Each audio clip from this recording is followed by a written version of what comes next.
ہم ویشیا کی زندگی کیوں نہیں بیان کر سکتے؟ اسے تو فرشتوں اور ان کے پھولوں کی ضرورت نہیں ہوتی. وہ اگر مرتی ہے تو دوسرے محلے سے کوئی جنازہ اس کی موت کا ساتھ نہیں دیتا. کوئی قبر اس کی قبر سے ملنے کی خواہش نہیں کرتی. ویشیا کا مکان خود ایک جنازہ ہے جو سماج اپنے کندھوں پر اٹھائے ہوئے ہے. وہ جنازے کو جب تک دفن نہیں کرے گا اس کے متعلق باتیں تو ہوتی رہیں گی. منٹو کو عام گھریلو عورت، پتی ورتا شریف عورت پسند نہیں ہے، اس لیے کہ شریف عورت سپاٹ قسم کی چیز ہے. ایک سیدھا راستہ ہے، اس پہ آنکھیں بند کی آپ چلے جائیں، کوئی موڑ نہیں، کوئی سرپرائز نہیں، کوئی اچنبھا نہیں، کہیں کو کھائی نہیں، کہیں کو گڑا نہیں. بری عورت جو ہوتی ہے نا وہ ایب نارمل ہوتی ہے. جلیبی کی طرح آپ سمجھے، اس میں آپ کو میٹھا بھی ملے گا اور جلیبی کی طرح اس میں آپ کو بل بھی نظر آئیں گے. تو منٹو نے جلیبی عورتوں کو تلاش کرنے کی کوشش کی. چھوڑ، میرا تو تجھے پتا ہی ہے، سٹوریاں تو میں کسی کی نہیں سنتی. 3-4 بار ٹائم لگاتی ہوں، بعد میں کوئی شہزادہ بھی آ جائے تو ہاتھ نہیں لگانے دیتی. ٹائم نہیں ہے کانتا کے پاس. ہم سانپوں کی اولاد ہیں جو پلکیں ہی نہ جھپک سکیں. ہمیں نیند نہیں آتی کیا؟ سوگندھی کا جو کردار ہے وہ ایک عجیب و غریب کردار بن کے آتا ہے، ان معنی میں کہ ہم نے کبھی یہ سوچا ہی نہیں کہ طوائف کی بھی انا ہو سکتی ہے، اس میں بھی خودی ہو سکتی ہے. وہ طوائف جو اس وقت غالباً 2 روپے کی بات تھی، جو 2 روپے کے عوض سب کچھ کرنے کو تیار ہے، وہ بھی اگر مسترد کر دی جاتی ہے تو طوائف مسترد نہیں ہوتی بلکہ اس کے اندر کی عورت مسترد ہوتی ہے. ادھر دیکھو، یہ چھوکری لایا ہو تو بھڑوے، چھچھوندر، چڑیل کی اولاد. ابے چل.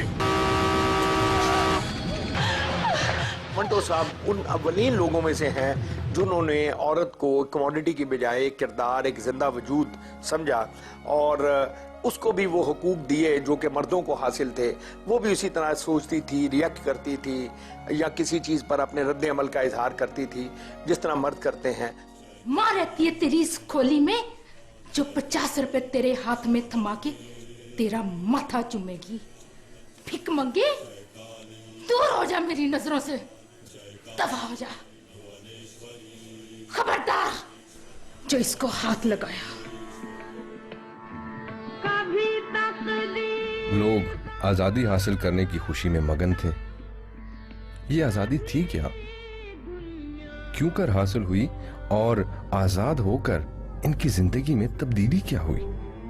اس کے متعلق کوئی بھی نہیں سوچتا تھا.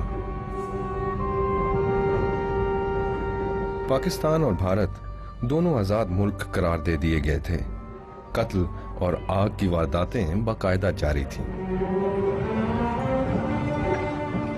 سمجھ نہیں آتا تھا کہ کہاں ہندوستان ختم ہوتا ہے اور کہاں پاکستان شروع ہوتا ہے. اور وہ لہو کس کا ہے جو ہر روز اتنی بے دردی سے بہایا جا رہا ہے؟ وہ ہڈیاں کہاں جلائی یا دفن کی جائیں گی جن پر سے مذہب کا گوشت پوست چیلے اور گدھ نوچ نوچ کر کھا گئے تھے. اس وقت کا فکشن ایک آواز کے ساتھ سامنے آیا اور وہ آواز سیکولر آواز تھی. وہ یہ تھی کہ کون ہندو ہے، کون مسلمان ہے، کون سکھ ہے، یہ ایشو نہیں ہے. ایشو یہ ہے کہ ایک انسان کا قتل ہو رہا ہے، جس میں منٹو صاحب نے یہاں کے رہنے والوں کو اس طرح سے دیکھا کہ جن کے بیچ دیواریں نہیں ہیں، جن کے بیچ فاصلے نہیں ہیں، تو ایک رات میں ایک دوسرے کے دشمن کیسے ہو گئے. اگر آپ ان افسانوں کو برداشت نہیں کر سکتے تو اس کا مطلب یہ ہے کہ زمانہ ناقابل برداشت ہے. مجھ میں جو برائیاں ہیں وہ اس عہد کی برائیاں ہیں. میری تحریروں میں کوئی نقص نہیں. جس نقص کو میرے نام سے منسوب کیا جاتا ہے دراصل موجودہ نظام کا نقص ہے. یہ میرا خاص انداز، میرا خاص طرز ہے جسے فحش نگاری، ترقی پسندی اور خدا معلوم کیا کیا کچھ کہا جاتا ہے. لعنت ہے سعادت حسن منٹو پر، کم وقت کو گالی بھی سلیقے سے نہیں دی جاتی.